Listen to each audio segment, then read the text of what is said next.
me just start recording.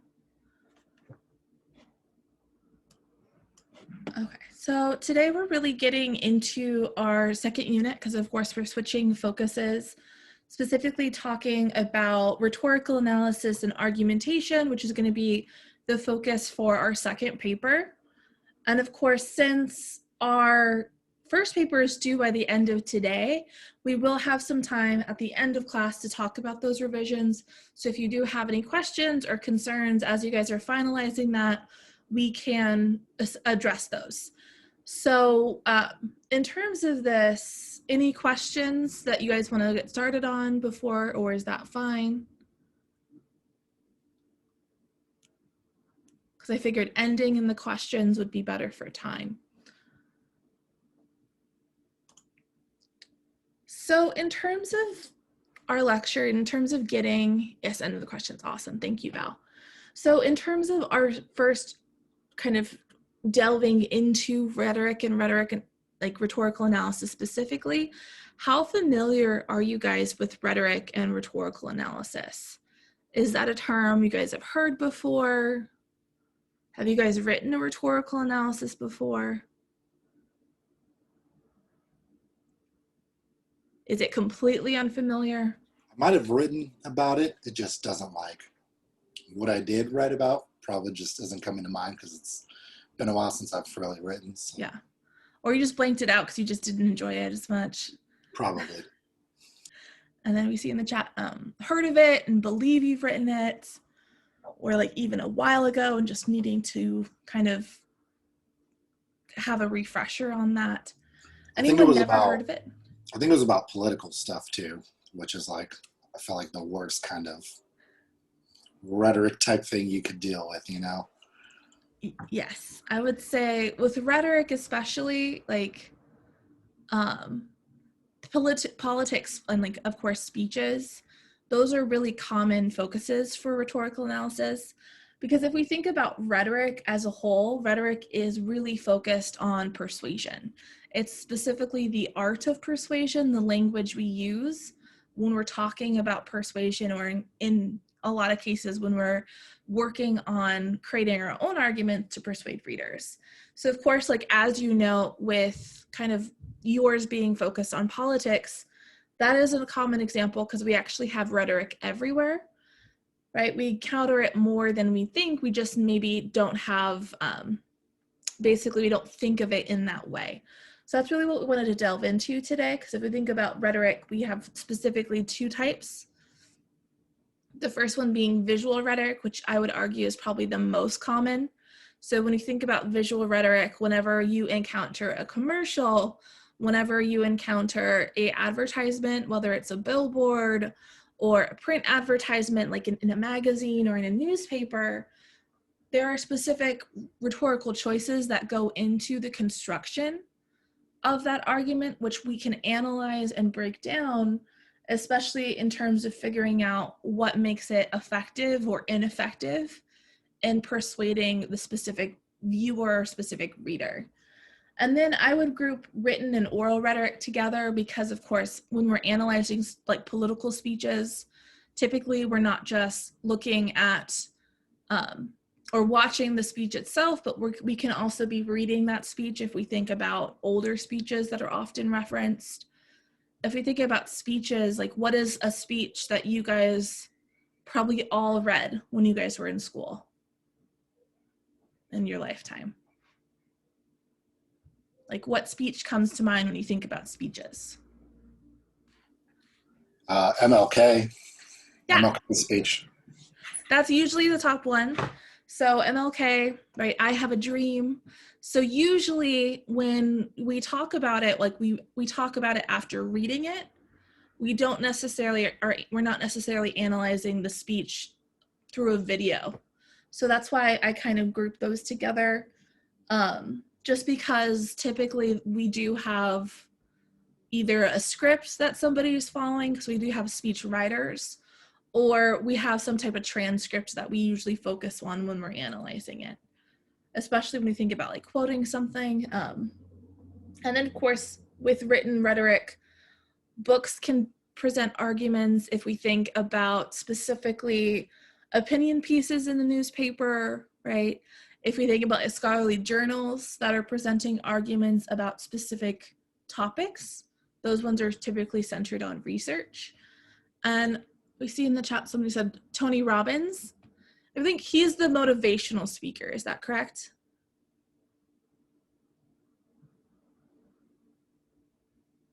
Yes. So typically, like, motivational speakers do use similar rhetorical strategies in order to persuade the reader and, of course, motivate them. And of course, in those cases, even to believe these specific kind of, I would say maybe guidelines. I'm not really sure how to word that, but mainly the teachings of that person. Because if you think about motivational speakers, typically they have like a specific way they want you to approach things in a very similar way to like life coaches. Can you guys think of any other examples that come to mind? JFK. JFK. So if we think about speeches, every politician, when they're giving a speech, or even if they're being interviewed, or even during a debate, rhetoric is the primary thing that they're focusing on, because everything that they're using, every word choice, every sentence choice, even like the tone of how they present it, is made to persuade that audience to vote for them or agree with them about a specific stance. So all politicians use rhetoric. And of course, that's why we're able to analyze how they're presenting those speeches or how they're answering a question during a debate, to really gather kind of how they're trying to persuade their audience, and of course, the overall effectiveness of it. Have you guys watched any of the political debates that have been going on with the primary over the last, I don't know, 2 years? It feels like the primary lasted forever.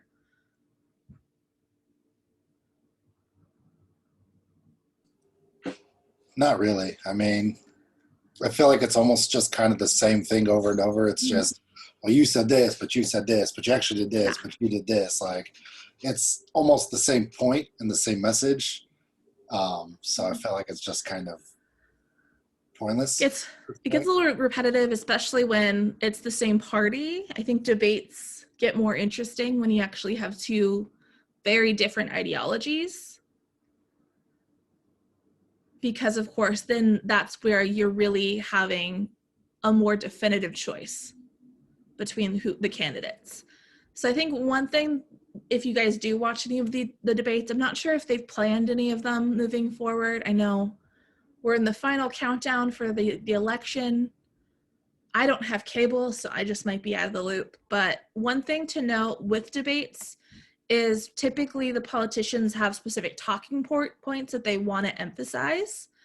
And it's really interesting when you note that they'll be given a question and they will not answer the question and just like turn it towards their talking point that they planned before. Pretty much. So that's something you can analyze with rhetoric in terms of they do it in a way to honestly distract viewers, that they don't notice that they're not answering the specific question that they were asked. So in terms of this, we're going to talk about rhetoric and like what goes into it, especially because the more we understand rhetoric and rhetorical choices, the easier it is for us to identify the different moves writers are making, and of course to identify the different specific elements of the arguments themselves.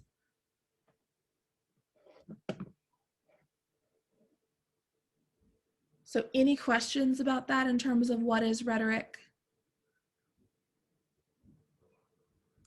Nope. Awesome.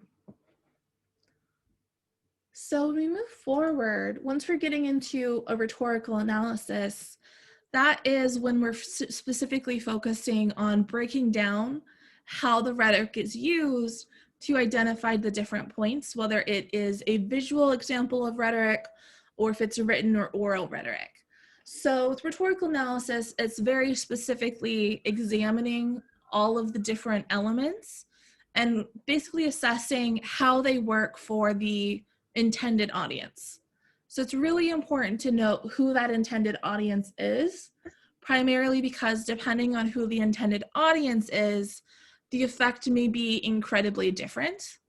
And of course, when we're presenting and when we're writing rhetorical analysis, it's really especially important because if you are not part of that targeted audience, then you may have a very different impression. So through your analysis, you have to kind of think about what that different audience may be thinking, and of course, why something would work for them or wouldn't work for them. So in a sense, we're kind of stepping away from our own bias about a certain situation, and then we're getting specifically into more objective writing, because for rhetorical analysis, it's all about maintaining objectivity versus the subjectivity, which I can't remember. Have we talked about that yet this semester? The difference between objectivity and subjectivity? I don't think we have. Okay. So that, when we think of objectivity versus subjectivity, that's really centered on how we are presenting specific points and how we're framing it and how we are using specific language to present ourselves, the different information we're assessing or we're explaining. So if we think about objectivity, the root of that really is object, right? So if you think about objectivity, really you are separating yourself from the topic in order to present it as unbiased or as unbiased as possible, because depending on what you're writing about, that could be harder. Subjectivity, on the other hand, if we think about when something is subjective, that really means that we're looking at it based on our bias. So our bias is at root within it. So what we think about something, what we feel about something, how we are reacting to it. So if we think about that, depending on which one we're using, it has a very different result in terms of how other people will view that information. So if we think about objectivity when we're writing an analysis, and objectivity, when you're presenting it as unbiased, you're presenting it as specifically to the reader in terms of, I'm trying to think of how to say it, you're presenting it as more factual. I was gonna say more facts versus opinions. Mm-hmm. Yeah, exactly. And then subjectivity, it's more opinion-based. So if we think about subjectivity, when we're doing an analysis using subjectivity, that would be more of a critique. Similar to if you think of like a movie review. Movie reviews are very subjective, so it's the person's opinion who's watching it. And that doesn't mean that everybody, all viewers, are going to have the same opinion about the specific movie. But if you present it as objective, you're calling attention to the different elements in a way where it's factual and you're emphasizing explaining each of those points to the audience so that they can understand it, versus the other one, which is more like emotional based. So when we're writing a rhetorical analysis, we are focusing on objectivity, especially to avoid presenting a critique of an argument, because specifically, in most cases, when you're writing a rhetorical analysis, presenting it as objective makes it more trustworthy in terms of the audience and how they view the different examples that you present and how you break them down. So any thoughts about that, or any questions about the difference between objectivity and subjectivity?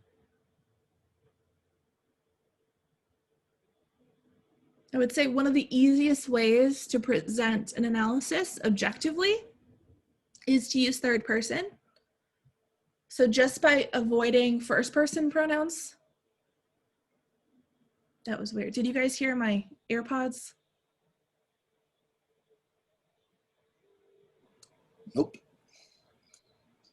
Sorry, Siri's talking to me and it's creeping me out. My apartment is haunted. We already knew this.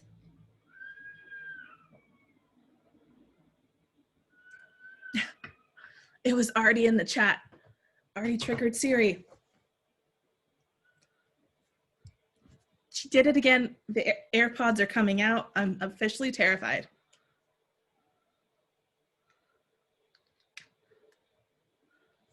Understand. Anyways, oh, you heard it this time. It just randomly happened in my ears. I don't know. I might have to have my apartment act like, I don't know, blessed, have an exorcism or something. I think it was this class a couple weeks ago. It was my Google Home that started talking.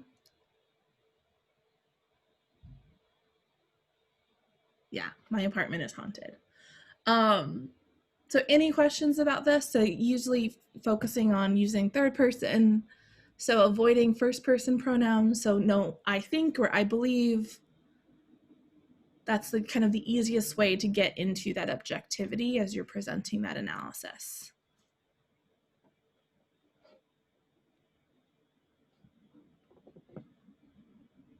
So also for a rhetoric analysis specifically, when we're thinking of identifying who that target audience is, depending on the argument that's being made, depending on when the argument was made, we really want to pay attention to the historical context of that text and of that situation. So we have to think about what was going on in that time period that led to this argument or led to this issue, this debate, because that historical context can really change how the argument is being presented, what the specific appeals are being used for that argument. And of course, if you think about the situation, it also emphasizes like what the intended audience knows or may know about the specific issue that's being argued for. So you want to keep that in mind, and kind of that really helps us throughout this process. For instance, if we were to kind of think of an example separate from the one that we're going to focus on for this paper, if we want to think about an argument surrounding, let's say, vaccines.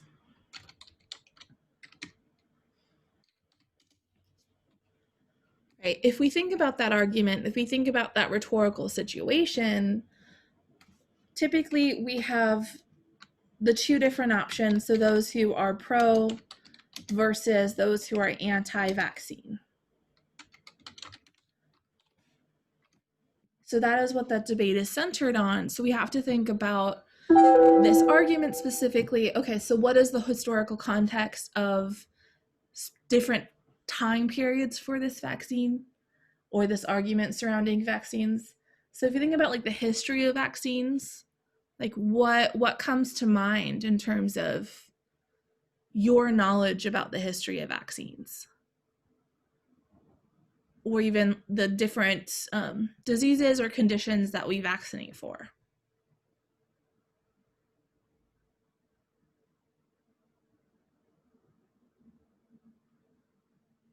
What do you guys think?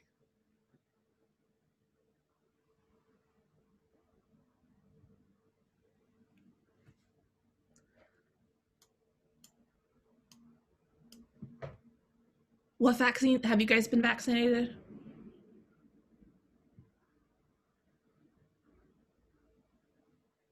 Phil says yes. So I think like one of the vaccinations that we have is the polio vaccine, which Dan added to the chat. So in terms of polio, which used to be a really big concern, if we think about other vaccines, measles, mumps, rubella, if we think about meningitis, which I'm not sure how to spell, right? These very serious chickenpox vaccines.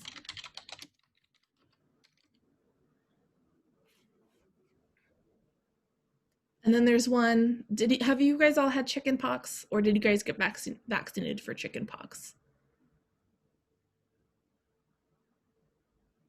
Or you don't know? Because I know the chicken pox vaccine is relatively new.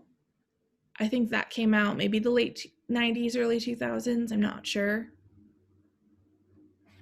But if you think about these vaccinations, right, they're really emphasizing curing or avoiding these different diseases, specifically ones that can have really bad effects on people. And if we think about them specifically, especially ones like polio, right, these are ones that we've basically eradicated for the most part, especially like in the developed world in the United States. I don't think I've ever heard of a polio case anytime recently. So if we think about time periods, if we think about like historical context, when we're looking at arguments centered around vaccines, right, they would change depending on what are the specific diseases that are occurring or really kind of common during that time period. So if we think about the historical context, it would change depending on those issues. For instance, polio, that would have been like the 20s, 30s, right? That would be really common. Now today, it would be very different. And of course, if we think about historical context, we would think about even outbreaks, so how this would change. If we think about the measles outbreaks that have been occurring more recently because of anti-vaxxers, so that would change the historical context for that conversation for arguments that we would see today, or even meningitis. And of course, if we think about this conversation surrounding vaccines, coronavirus is going to be a big one, especially as for this conversation, they're working towards vaccines, a vaccine specifically for the coronavirus. So the historical context really emphasizes kind of the importance of that conversation, and of course, the two different sides in terms of that debate. And of course, it really emphasizes specifically the examples that will be used or that can be referenced. So of course, if we're thinking about an argument that is centered today, right, versus if you're analyzing an argument that was created 50 years ago, you have to look at that historical context in a very different way.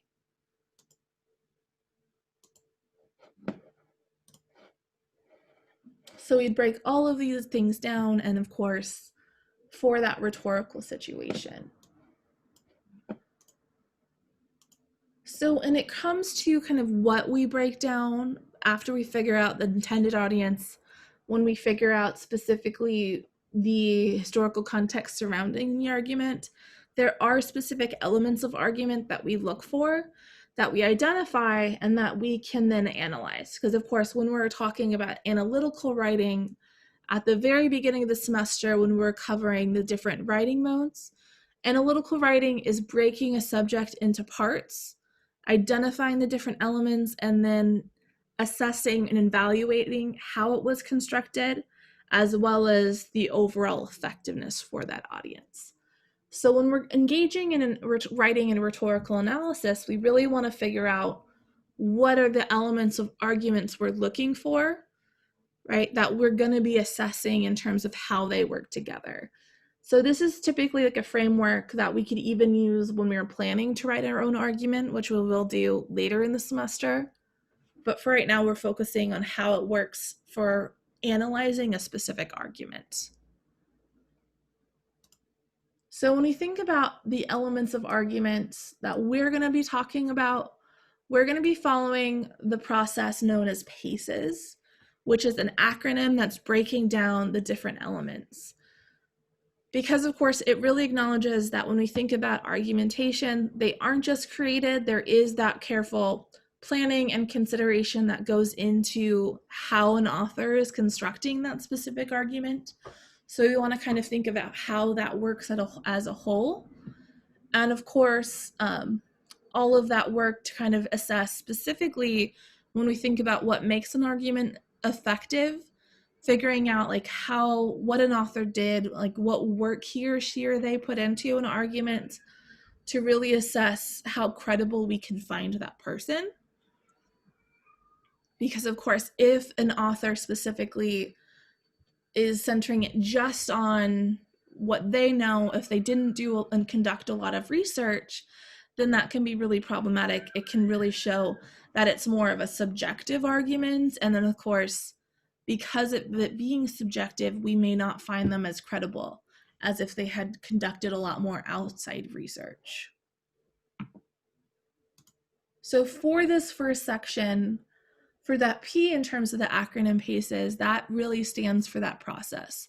So we're identifying specifically the process that the author engaged in for that project. So if we think about it, this is where, when we're conducting an argument, when we're writing one, that we put all of that work in. So when we're creating a rhetorical analysis, we want to identify the different work that the author put into that. So if we think about this for that project, we think of the planning and research that goes into it. So we really want to identify, right, whether or not that author is understanding of the debate surrounding the topic, right? So they need to do the research to show that they know both sides. They know kind of why their opposition believes something else, to really show that they kind of are assessing this fully, especially in terms of figuring out the stance that they're taking. This is especially important if it's an argument that the author is not an expert about that topic.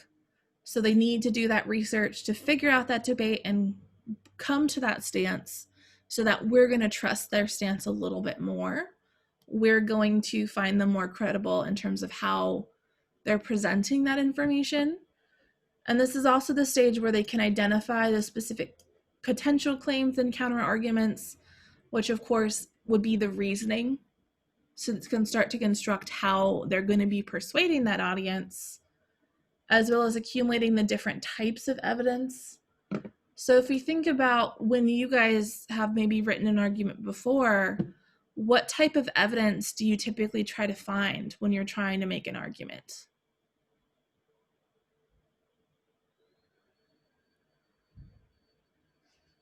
Like what do you look for with your research for that argument?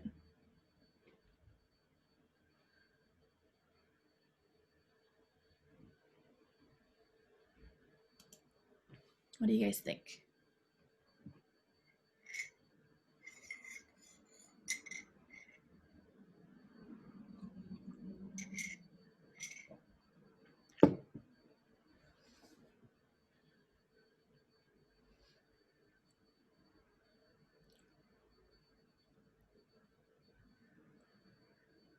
So the question was, what type of research do you look for? So Val says facts. So like, what do you consider facts? So Artie says statistics.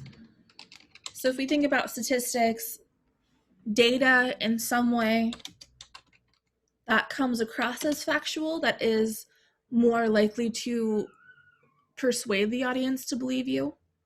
Because of course, when you think of like the statement of facts, facts by itself can be relative depending on confirmation bias, which, have you guys ever heard of confirmation bias before? Jaden added peer review journals. That's definitely really important.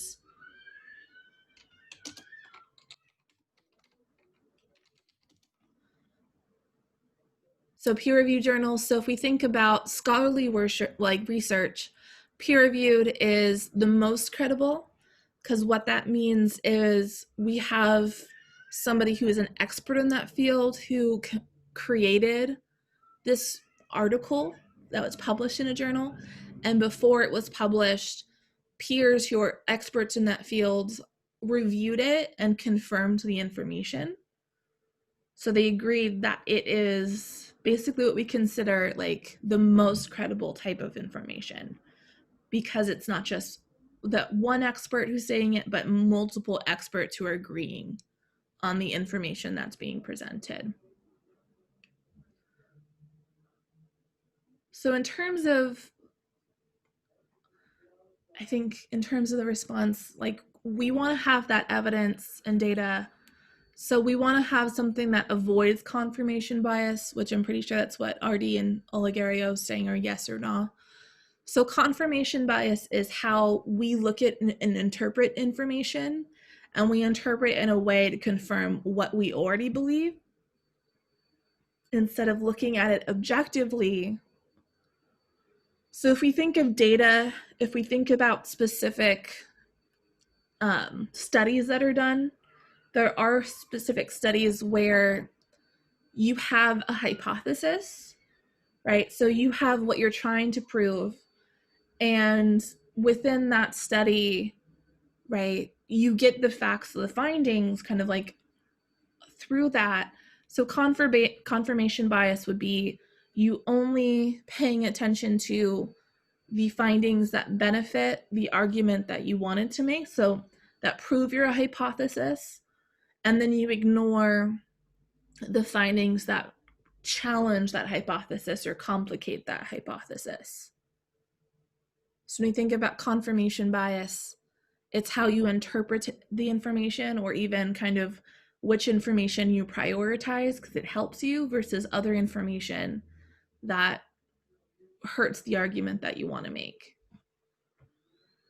Can you guys think of an example that would illustrate confirmation bias a little bit better?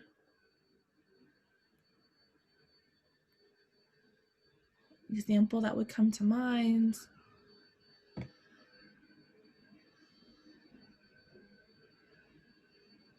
What do you guys think? So vaccines, yeah. So going back to that example, definitely. So with confirmation bias, vaccines, that example, that happens. So in terms of, especially so vaccines for like anti-vaxxers, they say, well, the vaccine will cause this negative effect, which is why I don't want to vaccinate. So then they would pay attention to the cases that prove it has that effect and ignore the data that proves that it's a very uncommon result. So that would be a really good example. Yeah.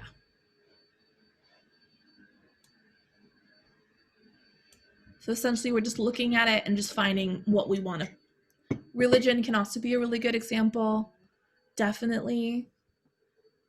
If we think about even prejudices, so when people are prejudiced against other people, right, confirmation bias really comes into play in those situations. If we think about, yeah, there's a lot of situations where confirmation bias really plays a big role. So that's why we, with this in research and how we're assessing and how an argument is conducted or created, we really want to assess like how thoroughly that author did in terms of their research to make sure that they are presenting themselves as very well-rounded and well-researched, and not necessarily those who are just ignoring a lot of information in order to confirm what they already believed. The other big part in terms of this for the project portion, and arguably one of the most important parts, is how the writer, how the argumenter present, or rhetorician, actually the better word, how well they research the audience. So of course, for every argument, there is a specific target audience. So you really want to see how well that author is identifying who that audience is and figuring out the best way to appeal to that audience. Because of course, if the author is just presenting the argument and not trying to actually appeal to the people who they need to persuade, then that is faulty argumentation, because you can't argue and try to persuade people who already agree with you. right? You need to persuade an audience who would disagree or are uninformed about a topic so that they will agree with your stance. So that's why you really need to show that you understand where that opposition is coming from in order to appeal to them properly. So take, for instance, that example we talked about with vaccines, right? Figuring out that background demographics, age, gender, education, beliefs, so that they are appealing to that audience effectively. If we think about other examples, say we look at like the issue of technology, which I can't remember if we use that as an example in this class, but say you're arguing against social media, which is a very common argument that you see in the media a lot these days. So if you're arguing against social media and you're trying to persuade younger generations versus older generations, how you work to appeal to that audience is going to be very different. And that goes the same way in terms of if you're trying to argue for the benefits of social media, how you persuade an older generation versus a younger generation would be really different. Especially if you think about the background demographics, basically technology and how we engage with technology and social media changes a lot depending on what we grew up with. For instance, for you guys, if we think about an argument about social media, what was the first social media app or website that you guys engaged in within your life? MySpace. Jaden says Facebook. MySpace, yeah, so if we think about that, MySpace was like kind of awesome. You could actually customize it. You can play a song when people went to your page. You had your top 8. AOL Messenger, which gave you access to a lot of like chat rooms with random people, which kind of questionable at this point looking back.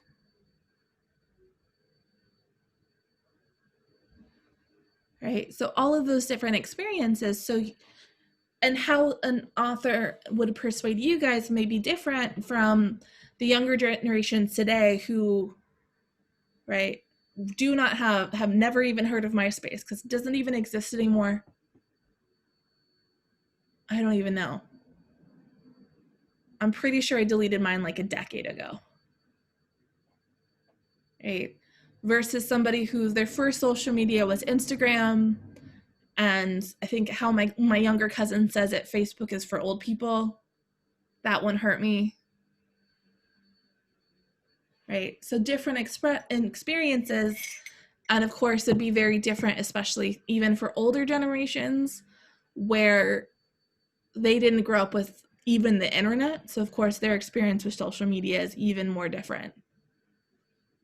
So you can see how the audience and what their background is really can change how they respond to an argument, and of course how we can persuade them, how we can reason with them to agree with whatever overall stance we're trying to move forward. So any questions about the project portion?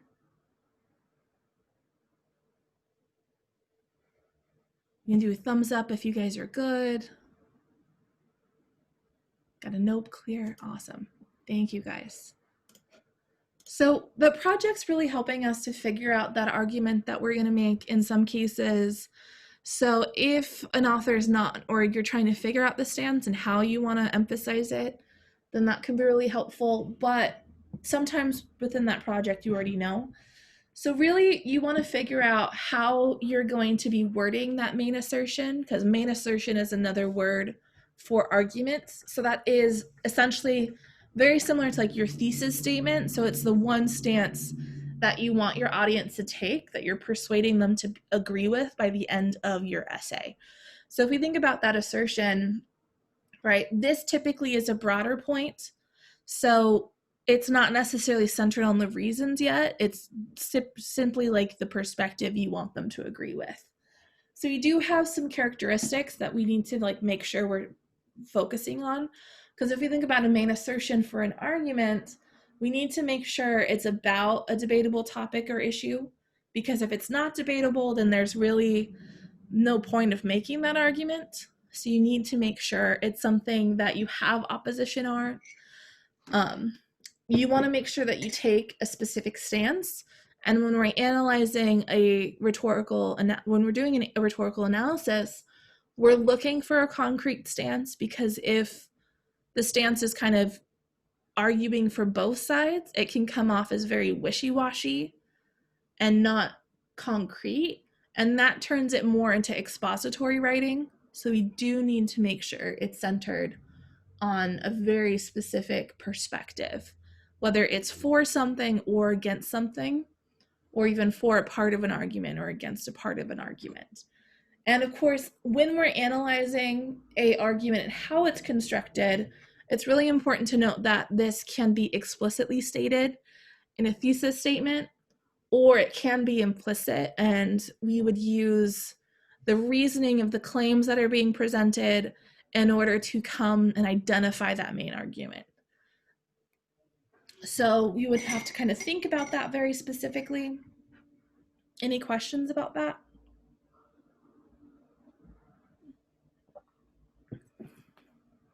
Awesome. So once we identified the overall argument that's being made, right, whether it's explicit or implicit, then we would identify the specific claims that are being made. Oh, we did have a question, is it supposed to be subjective? So an argument, in terms of when you're writing an argument, or do you mean when you're analyzing an argument? Can you clarify that a little bit, Artie? Like the assertion. So in terms of an assertion,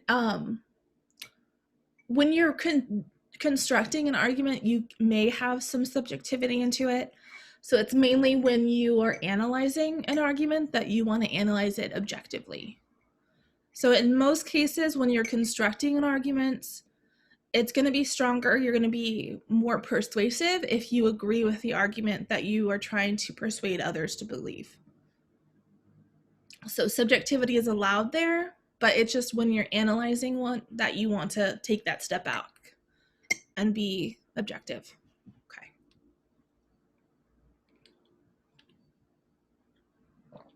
So for our claims, so claims are often also referred to as sub-assertions. So they're smaller reasons that work to build that overall argument. So for instance, if the argument is implicit, that means it's implied based on how the sub-assertions are being presented. Excuse me. So these are the reasons, these are the smaller statements that are more easily to prove. So essentially these are like smaller claims that you can present evidence to support, while the larger main assertion is more overarching, where if you to present evidence to support it, you would need more organization of those claims to make it more clear. So for claims very similar to the main assertion, they can also be implicit or explicit, and that really varies depending on the paragraph organization. So if a paragraph is using deductive versus inductive reasoning, so essentially the difference is if the paragraph establishes the very beginning, what is the point that we should be taking away from that paragraph, that would be when we have the explicit claim, very similar to a topic sentence. However, when it begins straight away with the evidence, and either it's stated at the bottom of the paragraph, or based on how the evidence is discussed, we understand like the point the author is making, then that would be more implicit. So we do have that variety. So we will practice how we can identify the different arguments that are implicit versus explicit as we get into our first example of arguments later this week and then next week. And of course, when it comes to claims, the different types of sub-assertions, we have 3 different types. The first type and the most common type in terms of claims is a claim of fact. So this is when you are stating, or the author is stating, that something is true or false. So it's really important to note that this doesn't mean that it is a fact that has been proven. It's just that the author is saying it's a fact, or saying it's something that's true or false. So they have to prove that it's a fact. You can't just present a claim of fact and then no evidence. They still need to prove why that is factual. So it's mainly focused on the wording of the claim itself, especially in terms of some of those examples that we talked about. For instance, I think Dan presented religion as an example. What is factual in terms of religion varies from person to person. So if you are making an argument about religion and use a claim of fact, you would still have to prove it for somebody who either is of a different belief system or is agnostic or atheist, just so that they can agree with that stance you're making. Our second most common type of claim is a claim of value. So that is a statement specifically that something is right or wrong, or good or bad. So we're placing more of a moral value on the situation. And then the least common type of claim is a claim of policy. So that is typically, if you think about what a policy is, that's a rule, legislation, or kind of guidelines that we're told to follow. So a claim of policy would be a claim that something should or shouldn't be done about a specific rule or about a specific law surrounding a situation. So those would be specifically a policy change or to keep the policy. So depending on the situation, depending on the argument that's being made, sometimes we don't have claims of policy at all. That one is really relative. In most cases, most arguments will have some variety of claims of fact and claims of value. They might prioritize one over the other, but usually there is that variety. So any questions about claims or the different claim types?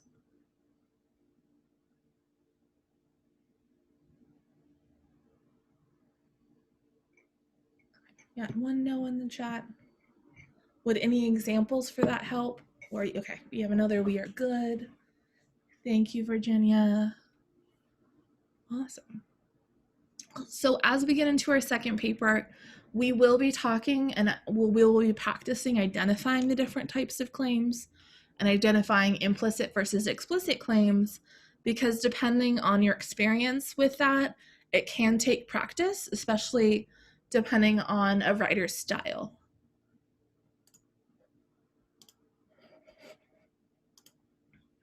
So the next in terms that comes in the acronym PACES is the evidence. So as I mentioned earlier, this is the support to prove and convince the audience whether to believe or agree with each of the individual claims. So of course, in how this is structured, the evidence should connect specifically to the claims, the reasonings that are used to move that argument forward. So it's really important for most arguments to have a variety of different types of evidence, primarily because that variety can be really beneficial in persuading readers who may be more on the fence about a specific issue, and of course may be better persuaded by different types of evidence. So we do want to look for that variety. We can't just have statistics and data or studies, because while those are important, that might, for some arguments, might not be enough for some people. And of course, we want to make sure evidence is coming from a credible source, or we're presenting that evidence as credible, especially once we get into an anecdote. So if you're using, or an author is using, a personal anecdote, right, making sure that they're presenting why they're credible in terms of that situation. And of course, they need to be specifically relevant for the overall argument that's being argued and for each of the individual claims. So some of our very common evidence types is examples. So listing different examples or different situations. As you guys mentioned earlier, when we have statistics or data, when we have studies, which we commonly see in peer review articles. So journals, those would really center on studies. Personal anecdotes, historical or legal precedent is also really common. Have you guys ever heard of precedent before? Is that a term you guys have talked about in previous classes?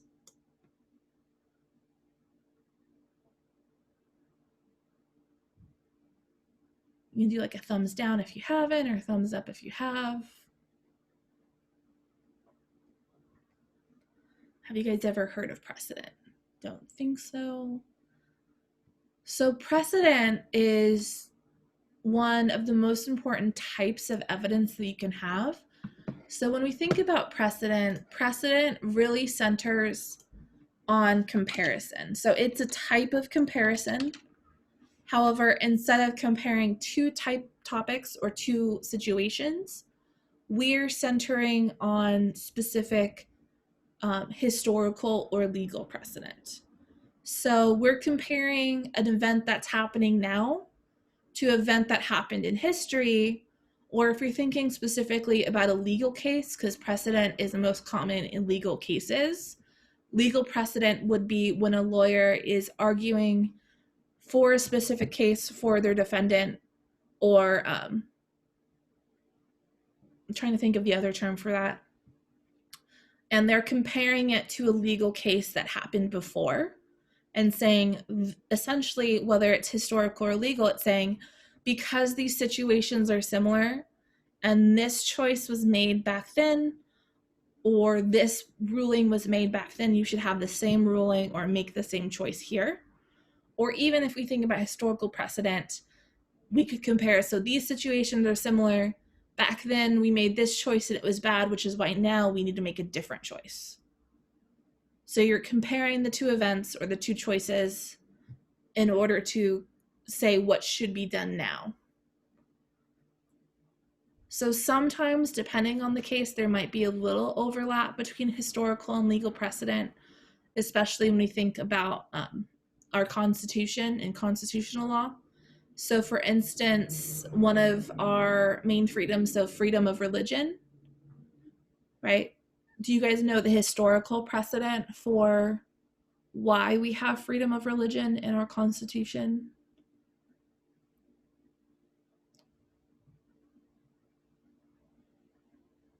Or any ideas? You can do like a thumbs up if you do, or a thumbs down if you don't. That's fine. So you have one thumbs up. So the historical precedent for why we have freedom of religion, it really centers back all the way back to the Revolution and specifically the Quakers. Are you guys familiar with Quakers? Not to be confused with Quaker Oats. So a few of you guys saying yes, a few of you guys saying no. So Quakers is essentially, it's basically a type of religious practice. I'm not the most versed in terms of them, but the biggest thing to know about Quakers is they're pacifists. So during the Revolutionary War, when they were calling for everyone to rise up and fight against basically imperialism, against the crown, George Washington set the precedent by saying, okay, this would go against your religious beliefs, so we're not going to make you fight in this war. So that created the historical precedent in terms of religious freedom. So you legally can't be required to do something that goes against your religion. And it became legal precedent when it was included in the Constitution. So that's why if we think of the Supreme Court and our judicial system, right, they're comparing things often to the Constitution. And of course, based on like the legal ruling about situations, that creates the precedent for all the similar cases moving forward,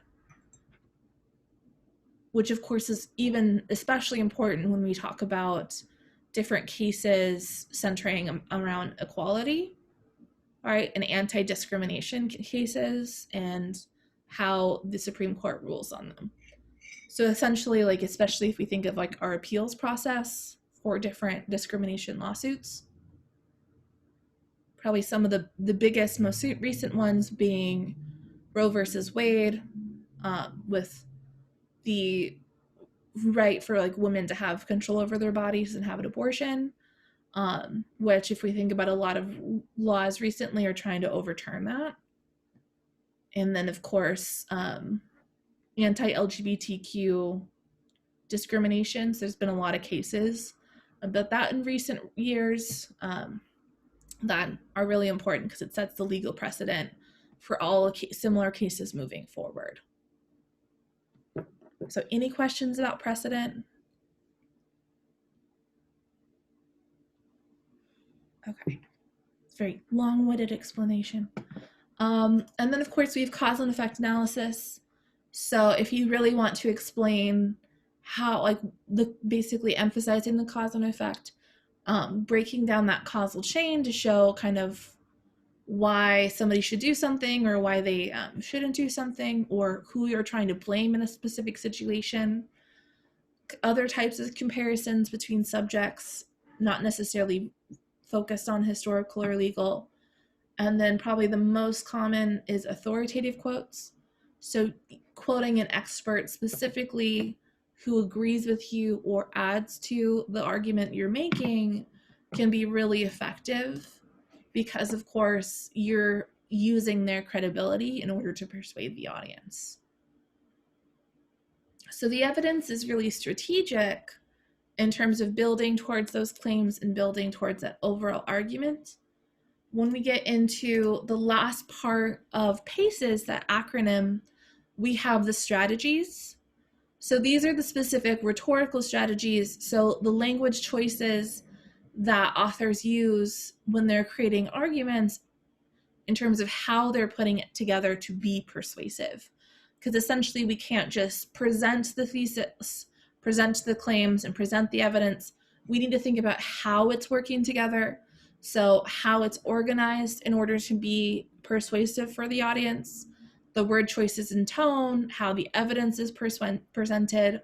We do have a pretty large list of rhetorical strategies we will talk about because, of course, there's a lot that goes into that, even on the word or sentence and paragraph level, that is important to note when it comes to argumentation. So like when you think of rhetorical strategies, can you guys think of specific strategies you've seen in arguments that make them effective? What comes to mind for you guys?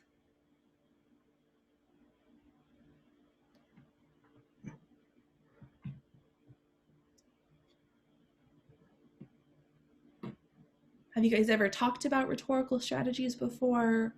Or is that like an unfamiliar subject? So we have diction. So diction is very important. So yes, that would be a strategy that goes into word choices and tone. So the diction is definitely something we'll be paying attention to. Any other strategies that come to mind?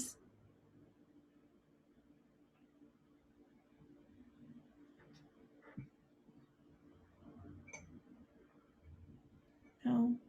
So we will be talking about that because the biggest thing to note for rhetorical strategies is they build the appeals to pathos, logos, and ethos. So we have different rhetorical strategies for each of the different rhetorical appeals. So we can see how different authors appeal to the three of the Aristotelian appeals in different ways. So diction oftentimes appeals to pathos because of the connotation surrounding word choice and the tone that creates, right? If we think about others, so it appeals to logos, right? What would appeal to logos in terms of rhetorical strategies? Any ideas?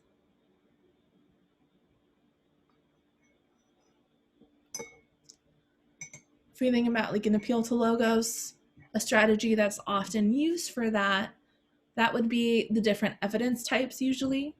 So if we use exemplification, that's the specific term for that. Exemplification is the different types of examples or cases in point that we use. So those fit into appeals to logos, which is why having a lot of evidence from a variety of sources is really important for that appeal. And of course, if we're thinking about strategies that appeal to ethos, the most common one from that is something known as prolepsis, which we'll talk about, which is spelled like that for your awareness. So prolepsis is how we organize and how authors can present their overall credibility and awareness of the argument that they're entering into. The other argument type of strategy is basically using authorities or big names. Those can be really effective in terms of appealing to ethos specifically. So next week we will be talking about the different rhetorical strategies and identifying their primary appeals so we can clarify those different ideas. So the biggest thing to note for strategies, like as we start this conversation, is you always want to mention that strategies build appeals or make appeals. You can't just use appeals, because appeals are specifically, while it's like an idea, it's something that you can't use them definitively. You have to make other choices to make them. So in closing this, right, when we kind of want to visualize how all of this works together, we can see how we have the project in building towards that arguments, and the structure, the flow from the arguments to the claims and the evidence. And of course, what encompasses all of that are the strategies and how we're putting all of that specifically together to make it effective for audiences. And of course, just one thing to note for this is it's abbreviated visual representation. Oftentimes we have more than 3 claims. Depending on the length of the argument, we can have a ton of claims. We just have the one central argument. So any questions about this, or any questions about the different elements of argumentation we're going to be paying attention to?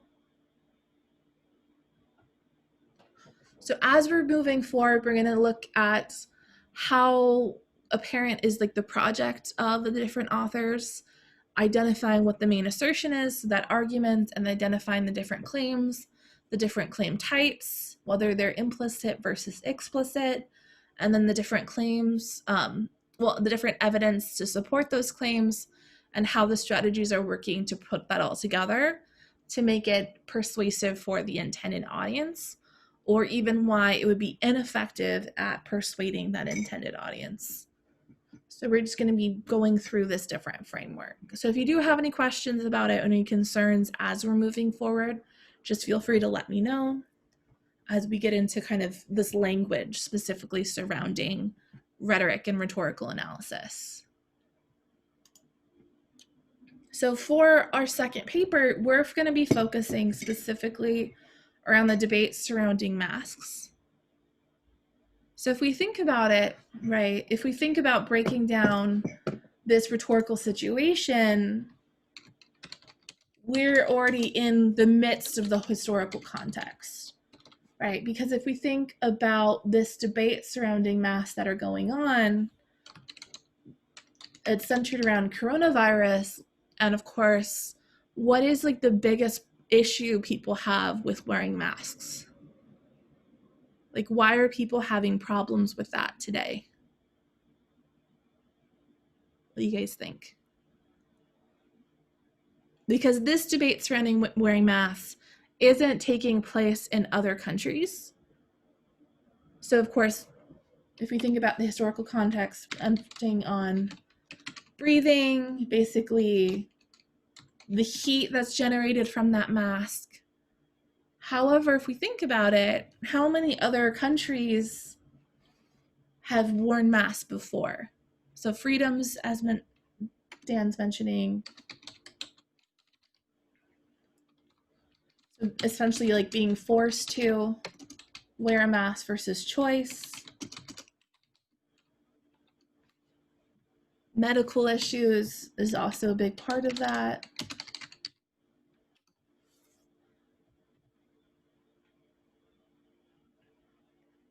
So we ask you this: has there ever been a moment in US history where, as a society, we've needed to wear masks before?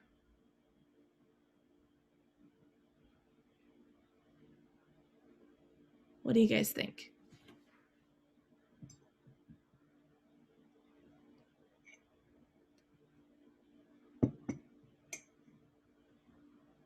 Did you guys own masks before, even like anything?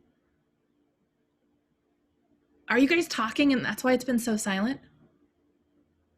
I've been so confused. I was like, you guys have never been this quiet before. That explains so much.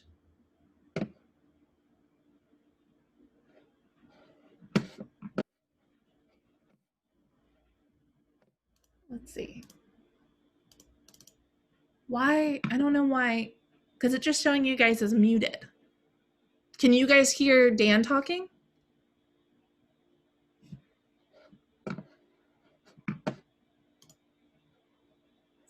This is so bizarre. My AirPods are not connected. My speakers are connected.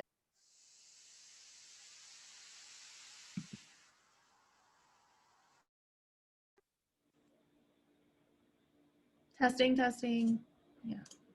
Can you hear talking now? Yes, we can hear you. Can you hear us? Oh my God, I'm so embarrassed. How? No, thank you guys for calling that out. I was so confused. Yeah. It's like, you guys So, have been this quiet during our class. right. So I've been typing a lot because I have to it's weird. My speakers and my headphones are not connecting correctly. So if if I'm talking to you guys right now and I unplug it, the computer won't automatically recognize it. And so it's weird. So I just decided not to do the whole headset thing unless I'm, because I have to go back and forth. It's fine, but other people, because I finally could hear Virginia. Right. I'm super confused. I'm sorry about that. I can hear everybody.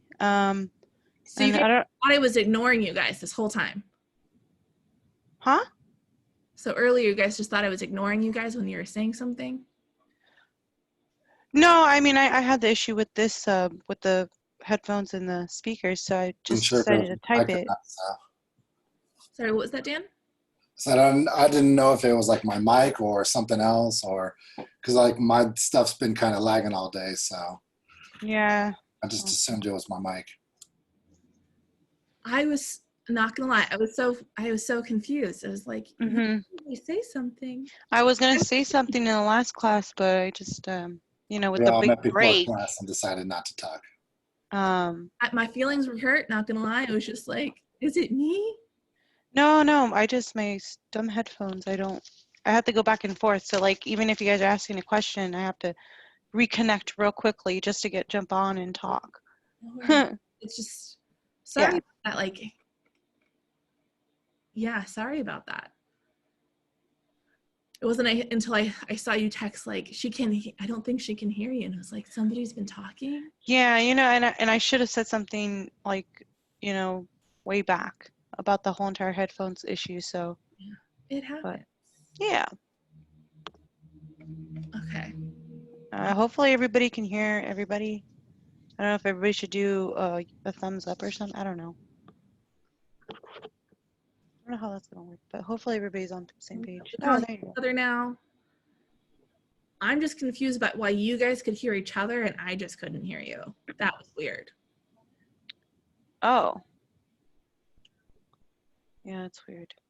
Maybe the ghost in your apartment was annoyed with our voices. I mean, I don't know. really messed with my computer. Sounds. That was weird. That's honestly never happened before. Because usually it's been tech issues of my mic not working, but I've never had my mic work, but then it not having your voices. That was weird. Right. Maybe you just never connected the correct way after you took out your AirPods. That's probably it. So I'll make sure to check that moving forward. Okay. I was super confused. Okay.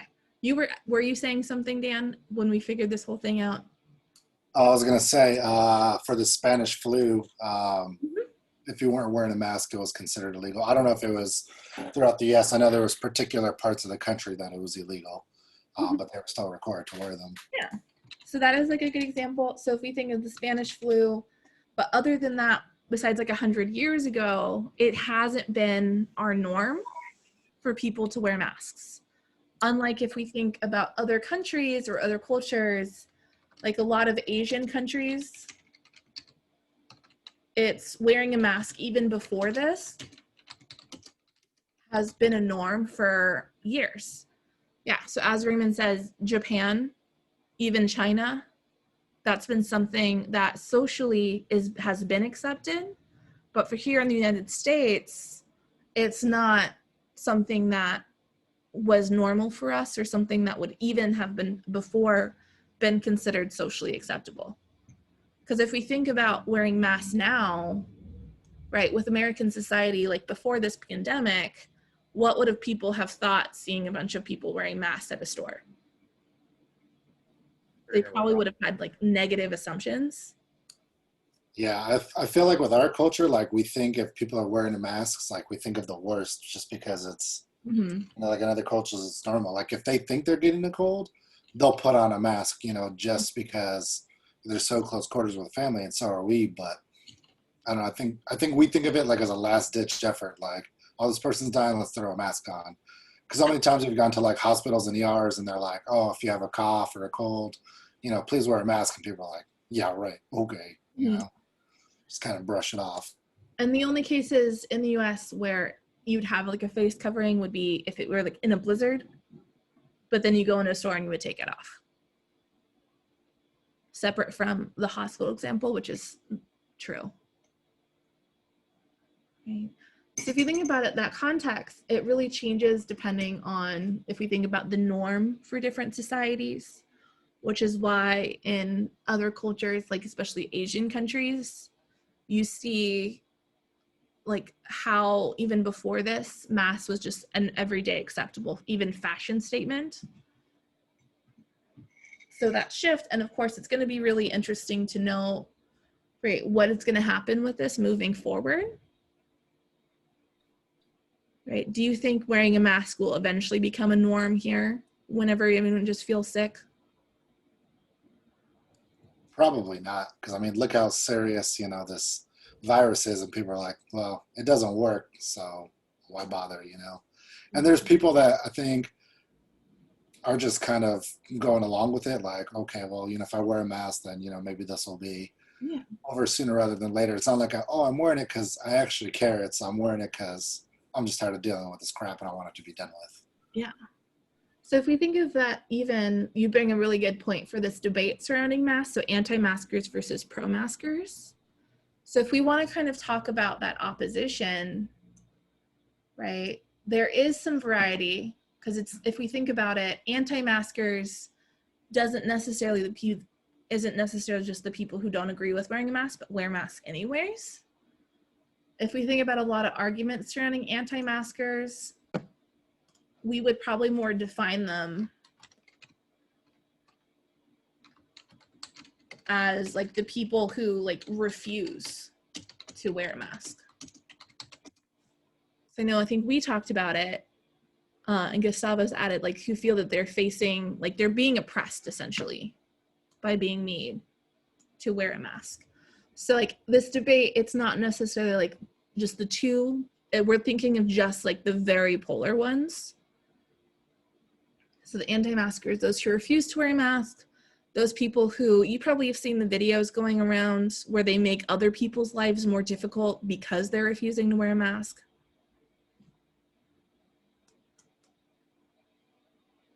Yeah, so like those people who marched at a Target by yelling to take off their mask. So it's mainly like the direct, like those who are being very, very vocal about it, and how we can break this down. I don't think I've seen that video with the Target masks. I did see Pretty the recent. It was what, like maybe 10, 15 people that were running through, something like that. on Twitter.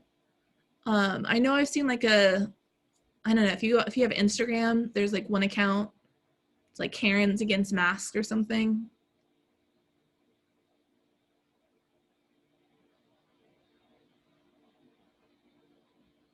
So we're like really just focusing on those who are refusing Not necessarily those who don't see the importance of it, but do it anyways because, you know, it's not just like the law, but it's not that hard.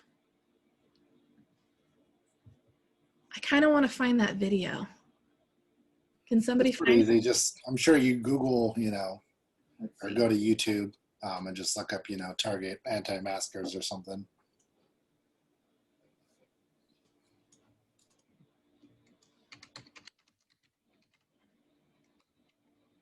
The first thing, antibacterial wipes. I haven't seen those in a Target in forever. Anti-mask flash mob. This is new. Yeah, that's probably it. So I hope you don't mind. We're gonna watch.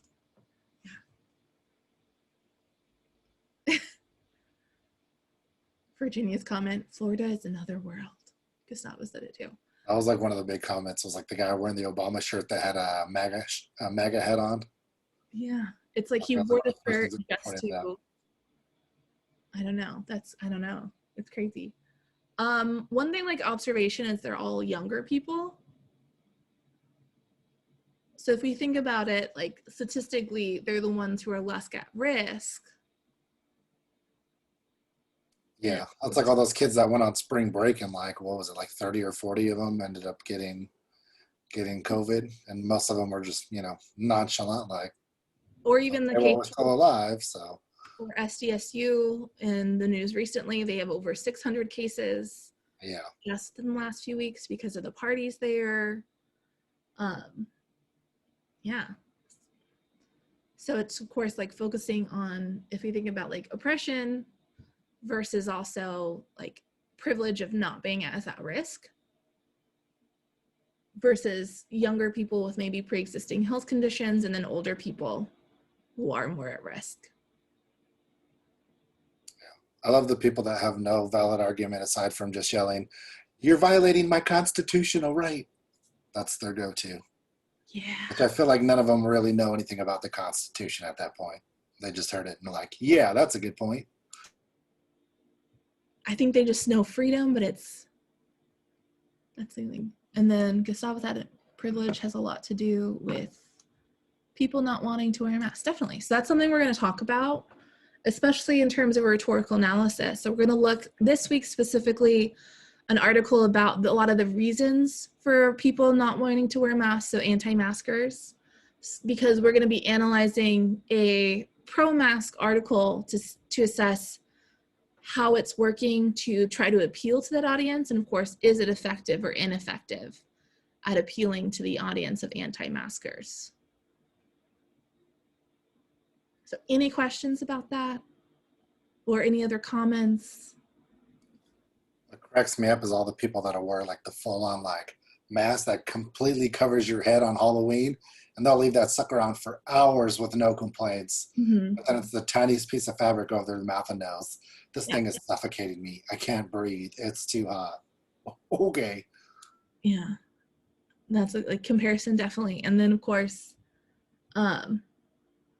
knowing like doctors have to wear this even before, so it's kind of like not aware of the different like occupations where, I don't know, you can't just say like, oh no, I can't breathe while I'm doing the surgery, I'm gonna take my mask off.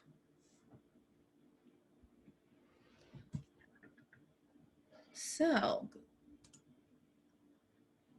we've kind of broken that down. You guys kind of, if we think of like the rhetoric that are used, you already kind of called attention to a few of them, especially if you're thinking about rhetoric of anti-maskers, so centering it on freedom and rights and oppression.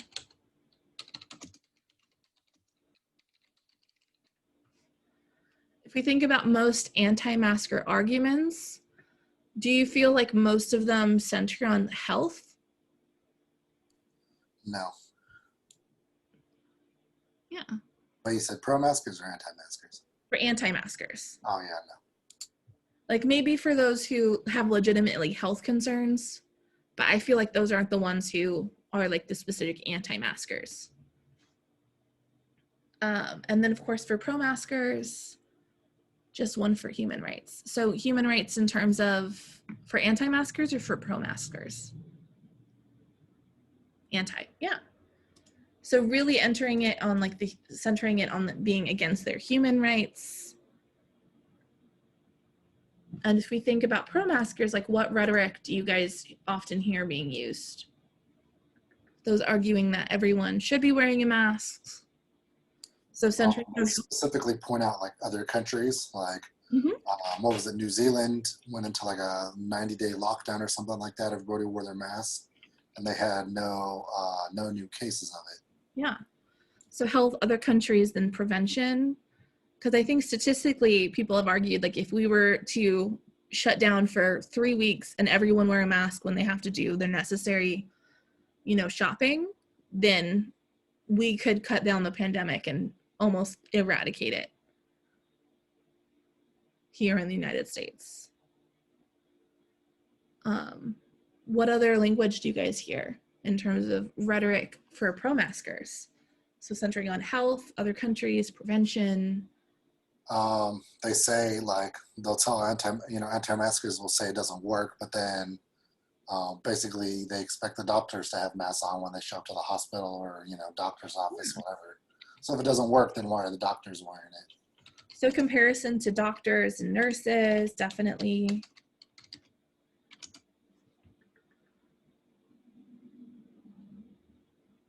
Anything else we would kind of add? I think Gustavo added facts, so definitely using statistics within there.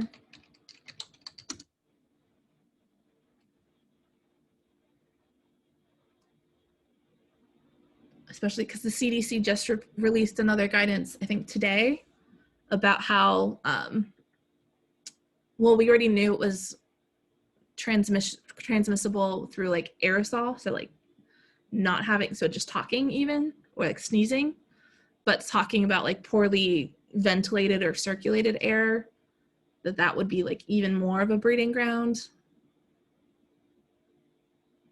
So now it made me terrified of flying in a plane.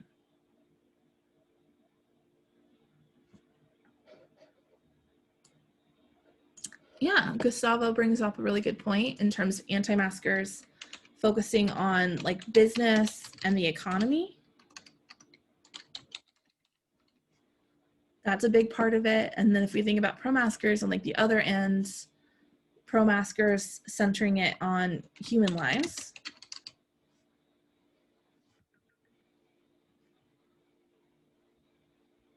So anything else come to mind? Oh, I remember there was an anti-masker who said that we were harming the environment with all our extra masks. Yeah.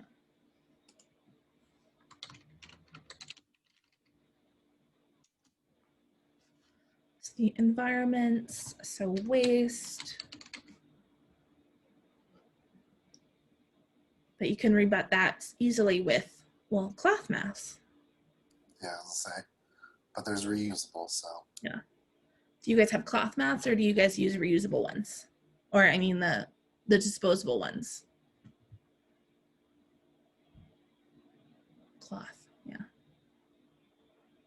I just feel like cloth is easier because you can just throw it in the wash.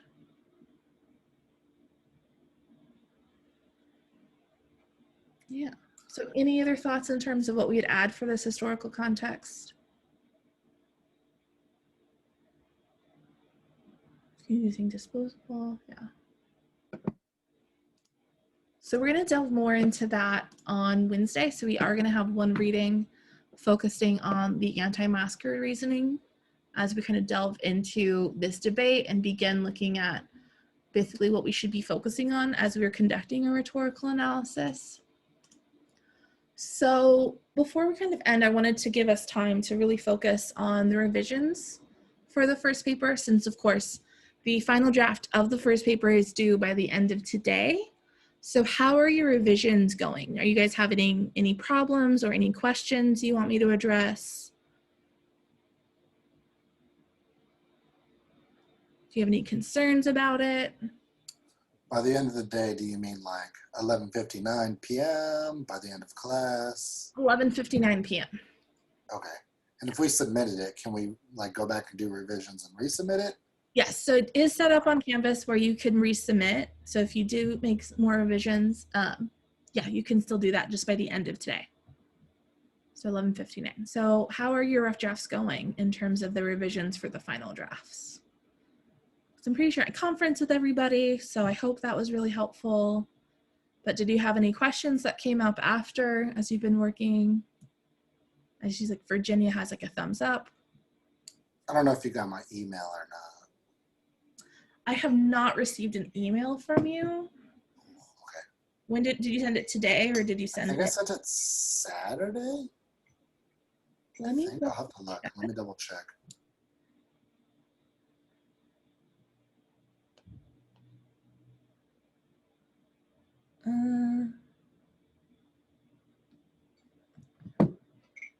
Yeah, I don't believe I've gotten an email from you. Has anyone else emailed me about it over the weekend? No.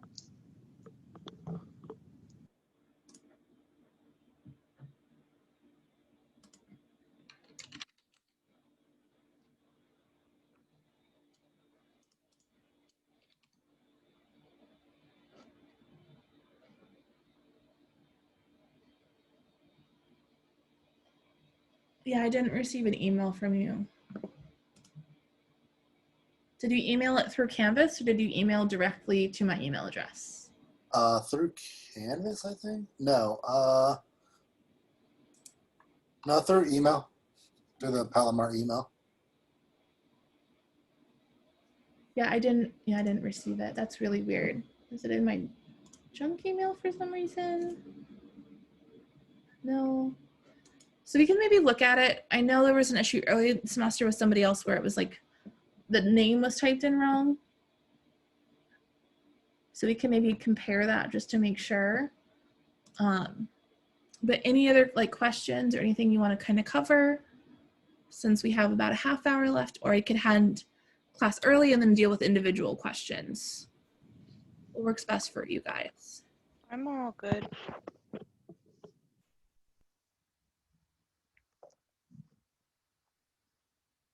Let me just make sure I got everybody for a roll and then we can end early. And then for those who have questions or want like a little bit more feedback on something, then that's what the last 30 minutes of class will be.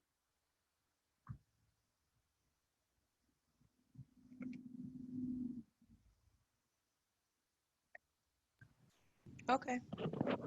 For those who do not need to stay, if you don't have any follow-up questions, just note the final draft is due by 11:59 tonight. So you want to make sure to get that in and you want to submit it as a Word document or a PDF.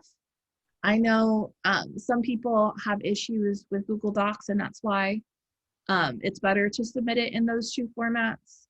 So if you do want to confirm that it went through okay, you can always email me and I can check the submission on Canvas just to make sure your document was submitted correctly if you are concerned. And then for the rest of this week, we do have a discussion post due by the beginning of class on Wednesday. That's the article we're going to be reading and starting to break down in class on Wednesday. So Anti-Maskers Explain Themselves by Emily Stewart. And then on Friday, the only assignment due is the paper one reflection.